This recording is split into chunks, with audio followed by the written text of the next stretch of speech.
اعوذ باللہ من الشیطان الرجیم بسم اللہ الرحمن الرحیم الحمد للہ رب العالمین والصلاة والسلام علی اشرف الانبیاء والمرسلین وآلہ الطیبین الطاہرین اعوذ باللہ من الشیطان الرجیم وَلَقَدْ مَنَنَّا عَلَيْكَ مَرَّةً أُخْرَى إِذْ أَوْحَيْنَا إِلَىٰ أُمِّكَ مَا يُوحَىٰ أَنِ اقْذِفِيهِ فِي التَّابُوتِ فَاقْذِفِيهِ فِي الْيَمِّ فَلْيُلْقِهِ الْيَمُّ بِالسَّاحِلِ يَأْخُذْهُ عَدُوٌّ لِّي وَعَدُوٌّ لَّهُ وَأَلْقَيْتُ عَلَيْكَ مَحَبَّةً مِّنِّي وَلِتُصْنَعَ عَلَىٰ عَيْنِي۔ اس آیہ مبارکہ میں فرمایا ہم نے ایک مرتبہ پھر آپ پر احسان کیا۔ اس سے پہلے کے احسانات کا ذکر پچھلی آیات میں ہو گئی کہ حضرت موسیٰ نے اللہ تعالیٰ سے بعض چیزیں مانگی، ان میں سے ایک یہ تھا کہ ہارون کو میرا وزیر بنا دے، وہ میرا بھائی ہے، اسے میرا پشت پناہ بنا دے اور اسے میرے امر رسالت میں شریک بنا دے۔ وَأَشْرِكْهُ فِي أَمْرِي كَيْ نُسَبِّحَكَ كَثِيرًا، تاکہ ہم تیری خوب تسبیح کریں، وَنَذْكُرَكَ كَثِيرًا، اور تجھے کثرت سے یاد کریں، إِنَّكَ كُنْتَ بِنَا بَصِيرًا، یقیناً تو ہی ہمارے حال پر خوب نظر رکھنے والا ہے۔ قال، اللہ تعالیٰ نے فرمایا، قد اوتیت سؤلک یا موسیٰ، اے موسیٰ آپ کو آپ کی مراد دے دی گئی۔ یہاں آپ کو وہ حدیث بھی سنائی تھی کہ رسالت مآب نے بھی اس جگہ پر ایک دعا اللہ کی بارگاہ سے کی، اس میں یہی مطالبات کہ علی کو میرا وزیر بنا دے، وَأَشْرِكْهُ فِي أَمْرِي، اور علی کو میرے امر میں شریک بنا دے۔ یہاں پہ ایک سوال آتا ہے، وَأَشْرِكْهُ فِي أَمْرِي، سوال یہ آتا ہے کہ حضرت موسیٰ کے ساتھ ہارون کو بھی اللہ تعالیٰ نے نبی بنایا تھا، اس لیے ہارون شریک نبوت اور شریک رسالت تھے، علی نبی نہیں ہے، علی رسول نبی نہیں ہے، کیسے وہ اشرکہ فی امری ہو گیا؟ لہٰذا یہ اشرکہ فی امری حضرت علی کے بارے میں درست نہیں ہے، بس روایت قرآن کے ساتھ متصادم۔ اس کا جواب سننے کے لیے توجہ درکار ہوتی، وہ یہ ہے کہ رسالت مآب نے فرمایا یا علی انت منی بمنزلۃ ہارون من موسیٰ الا انہ لا نبی بعدی، اے علی تو میرے نزدیک وہی ہے جیسے ہارون موسیٰ کے نزدیک تھا، بس یہ کہ فرق یہ ہے کہ وہ ہارون نبی تھے اور میرے بعد کوئی نبی نہیں، تو نبی نہیں ہو۔ وہ تو رسالت مآب نے بھی فرمایا الا انہ لا نبی بعد، نبی نہیں ہے، اور یہ ہمارے مذہب کے مسلمات میں سے رسالت مآب خاتم النبیین ہے، اس کے بعد کوئی نبی نہیں ہے۔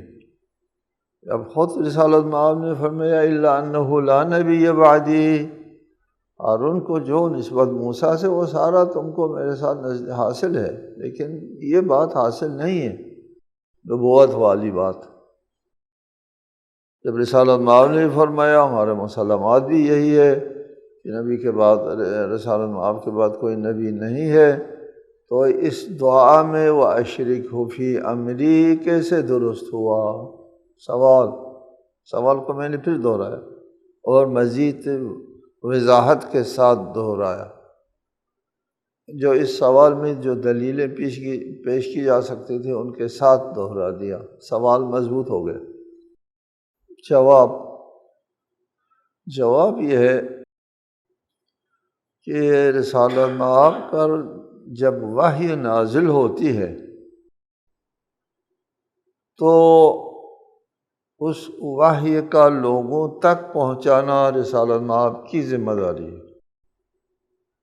کسی پر تو وحی نازل نہیں ہوتی نا کہ وہ بھی پہنچائے لوگوں کو، کیسے پہنچائے؟ وحی نازل ہوتی ہے رسالت مآب کے قلب پر، اور اس وحی کو پہنچانا کسی اور کے اوپر واجب ہو نہیں، صرف رسالت مآب پر واجب، وہ خود اس کو لوگوں تک پہنچا دے، بیان کرے پہلے مرحلے میں۔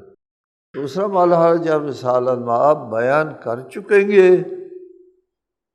وحی رسالت مآب پر نازل ہو گئی اور رسالت مآب نے لوگوں کو بیان کر دیا، رسالت مآب کی طرف سے بیان ہونے کے بعد دوسرا مرحلہ آتا ہے۔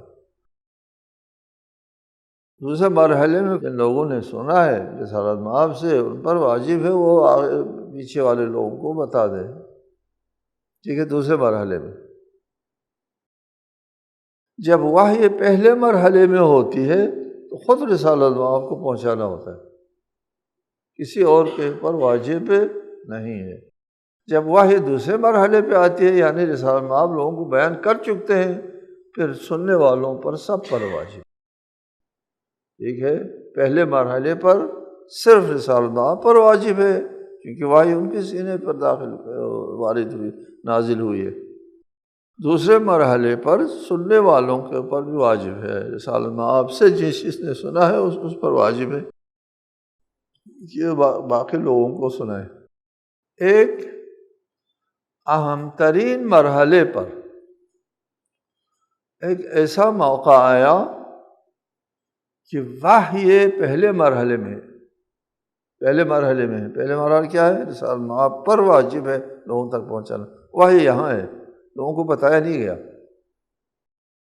رسالت مآب نے بتانا تھا، رسالت مآب نہیں بتا سکتے تھے۔ کیوں نہیں بتا سکتے تھے؟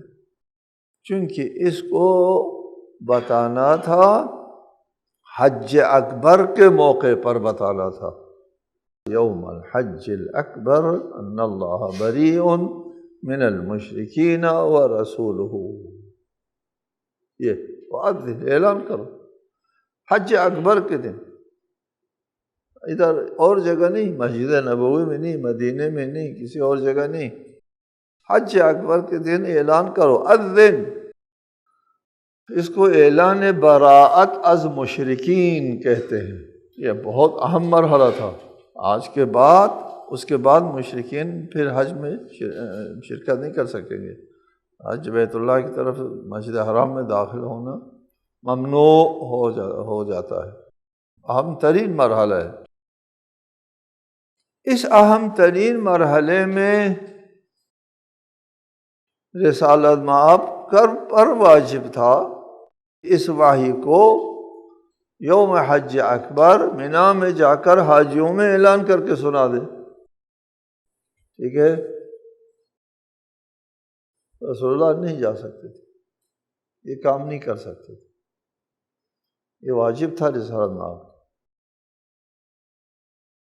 حج پر ہے، وہ وحی پہلے مرحلے پر تھا، پہلے مرحلہ یہ ہے رسالت مآب کو واجب تھا، رسالت مآب پر واجب تھا کہ اس کو لوگوں کے لیے بیان کریں۔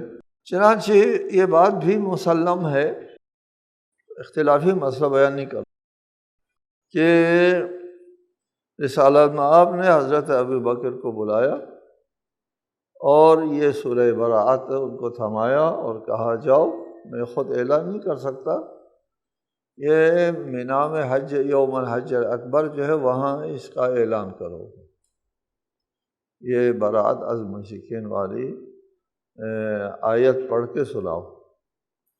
حضرت ابو بکر وہ سورہ براءت لے کر کے روانہ ہو جاتے ہیں، اور ادھر جبرائیل امین نازل ہوتے ہیں اور یہ حکم لے کر کہ یہ جو براءت یا اعلان براءت از مشرکین کا جو حکم ہے وہ پہلے مرحلے میں آپ پر واجب ہے، یہ آپ کو ہی انجام دینا ہوگا، یہ آپ کے واجبات میں سے۔ لا یبلغ عنک الا انت، آپ پر واجب۔ او رجل منک، اگر آپ نہیں کر سکتے ہیں تو ایک ایسا آدمی یہ کام کرے جو منکا کے مرحلے پر فائز ہو، یہ بھی اختلافی نہیں ہے۔ چنانچہ رسالہ ناب اس حکم کے بعد آدمی بھیجتے ہیں، اور حضرت ابوبکر سے وہ سورہ برات جو ہے وہ لے لیتے ہیں، حضرت علی کے حوالے کرتے ہیں۔ حضرت ابوبکر نے رسالہ ناب سے پوچھا میرے خلاف کوئی آیت نازل ہوئی؟ فرمائے نہیں، میرے خلاف کوئی آیت نازل نہیں ہوئی۔ حکم یہ ہوا کہ ایک آدمی جو درجہ منکا پر فائز ہے، او رجل منکا، وہ پڑھ کے سنا سکتا ہے، میں خود تو نہیں سنا سکتا ہوں، یہ حکم آیا ہے، آپ نہیں خود سنا سکتے ہیں، او رجل منکا سنا سکتا ہے۔ وہ شخص جو آپ سے ہے تو علی مجھ سے ہے، اس لیے میں نے علی کو بلایا اور ان کے حوالے کیا ہے، اور حضرت علی جاتے ہیں اور حج یوم الحج الاکبر اعلان براعت کرتے ہیں، وَأَذِّن فِي النَّاسِ، اعلان کرو لوگوں میں، یہ اذن اذان اعلان، دیکھیں یہ اعلان کیا علی نے۔ میں کس چیز کا جواب دے رہا ہوں؟ وَأَشْرِكْ فِي أَمْرِهِ کا جواب دے رہا ہوں۔ یہاں سے معلوم ہو گیا کہ علی کے پاس نبوت نہیں ہے، رسالت بھی نہیں ہے۔ رسالت کے جو امور ہوتے ہیں، نبوت کے جو امور ہوتے ہیں، جہاں رسالت مآب کے اپنے فرائض ہوتے ہیں، وہاں علی جو ہے وہ رسالت مآب کی جگہ کام کر سکتے ہیں، اشرک فی امری کے تحت، ٹھیک ہے۔ یہ دعا قبول ہو جاتی ہے کہ امر رسالت میں علی کو شریک بنا دیا جاتا ہے، بغیر اس کے کہ علی نبی ہو، نبی نہیں، امر رسالت میں شریک۔ ہارون خود نبی تھے تو شریک تھے، ٹھیک ہے۔ وہ اشرک فی امری میں ثابت نہیں، امر رسالت مراد ہے، امری میں میرے معاملات میں ان کو شریک بنا دے۔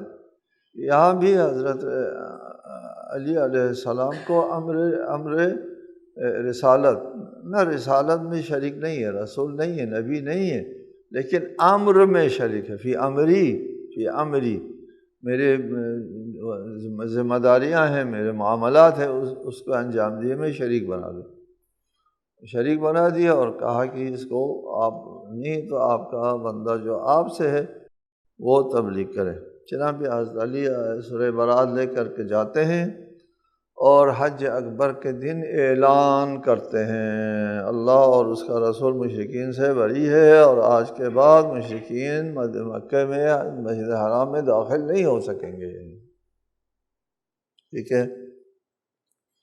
اس جگہ ایک روایت بھی ہے، قرآنی آیت بھی ہے، وہ یہ ہے وَعَلَى الْأَعْرَافِ، سورہ اعراف میں ہم نے سنایا آپ لوگوں کو، وَعَلَى الْأَعْرَافِ رِجَالٌ يَعْرِفُونَ كُلًّا بِسِيمَاهُمْ،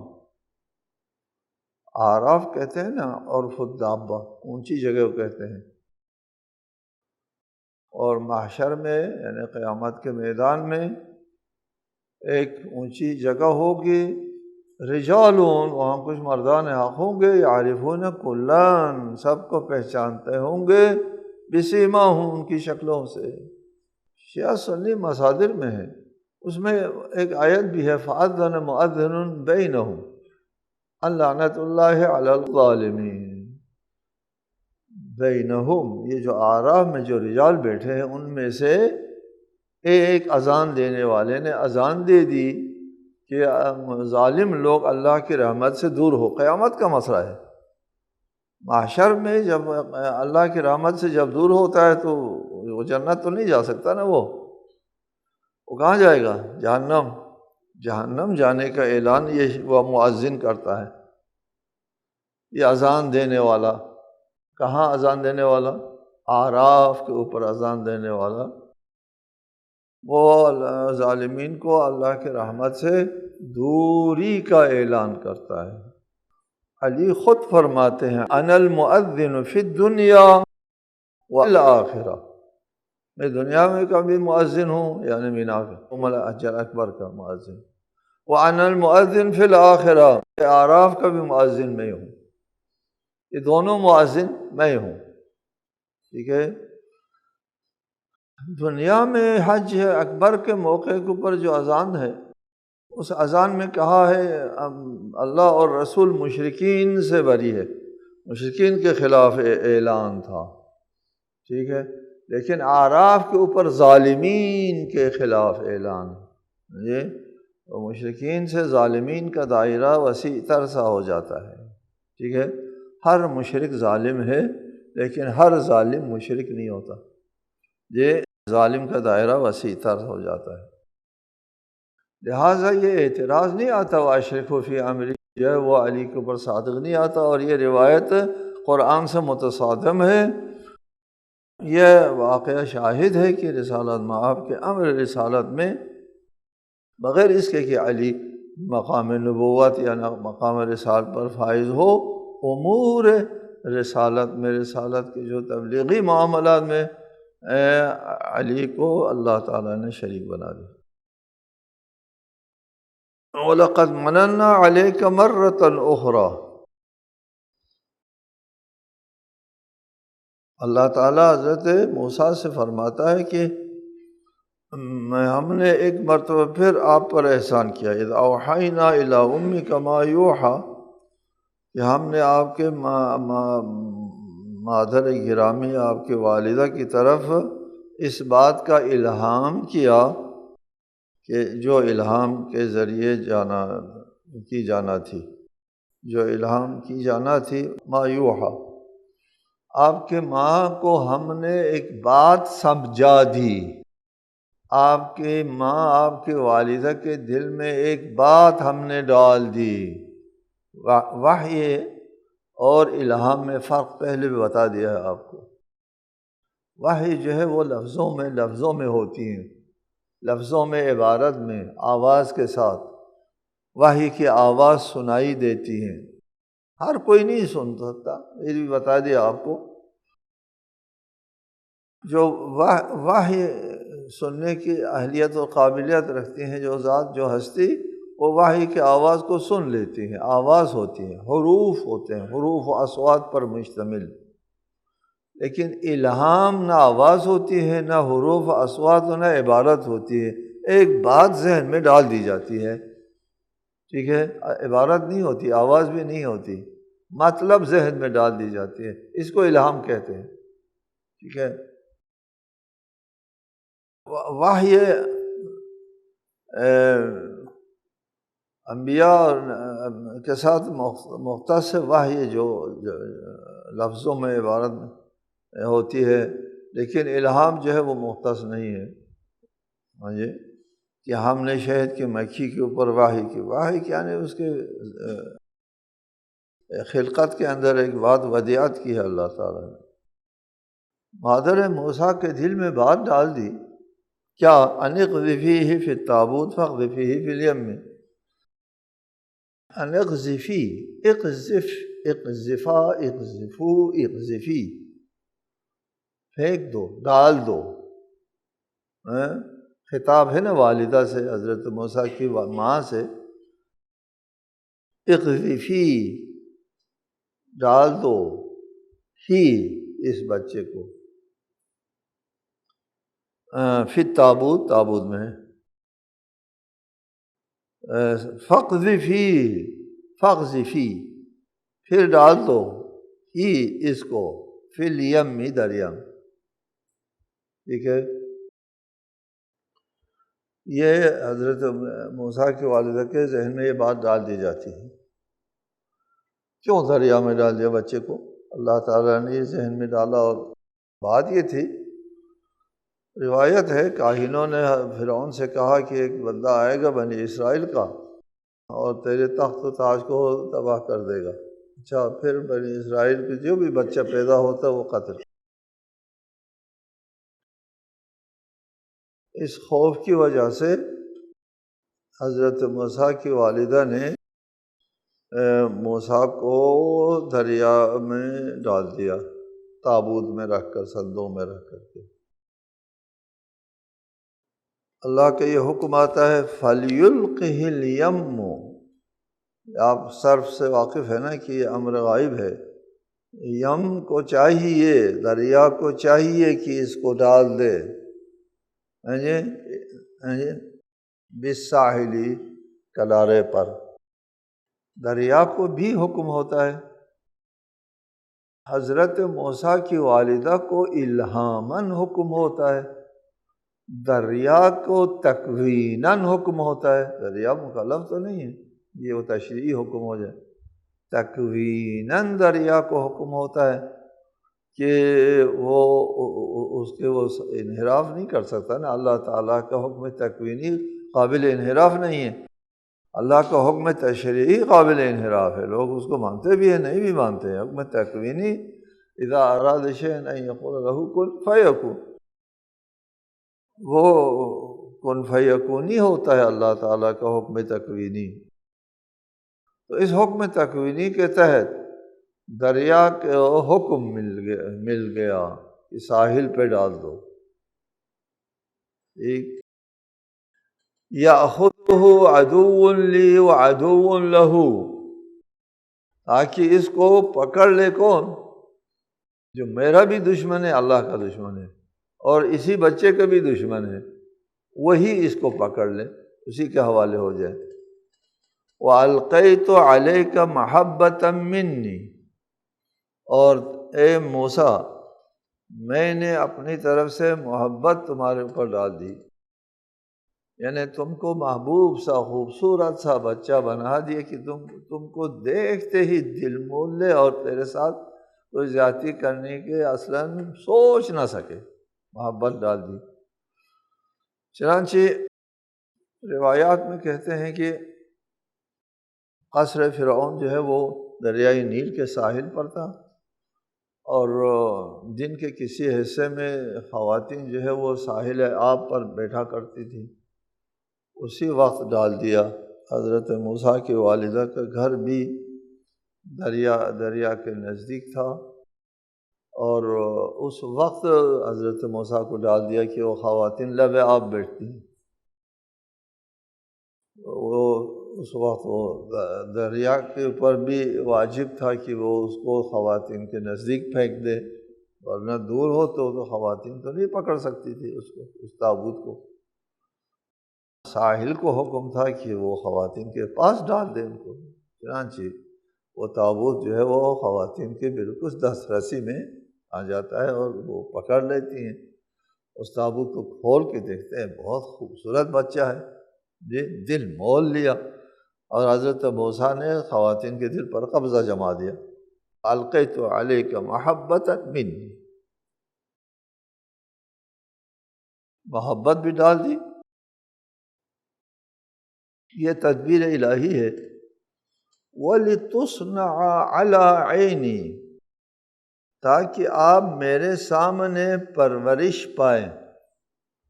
تصنع، صاد نون عین، صنع، وَلِتُصْنَعَ عَلَىٰ عَيْنِي، میرے سامنے تمہارے، یہ محاورہ ہے، علی عینی محاورہ ہے، میرے آنکھوں کے سامنے۔ اللہ تعالیٰ ہمارے محاورے میں بات کرتا ہے نا قرآن میں، کہ میرے سامنے تمہاری پرورش پائے۔ وَلِتُصْنَعَ، تصنع قابل توجہ ہے آپ کے لیے۔ تصنع کہتے ہیں پرورش پانے کو، ٹھیک ہے۔ مفسرین کہتے ہیں لِتُصْنَعَ اے لِتُرَبَّى، وتغذى بمرء منی، میرے آنکھوں کے سامنے تمہاری تربیت ہو، تمہارے لیے تغذیہ ہو اور تو پرورش پائے، لتصنع علی عینی، میرے سامنے تو پرورش پائے، تمہاری تربیت ہو جائے۔ یہ صنع تربیت کے لیے لفظ استعمال ہوتا ہے، قرآنی اصطلاح ہے، اس کا دوسرا معنی ہو نہیں سکتا۔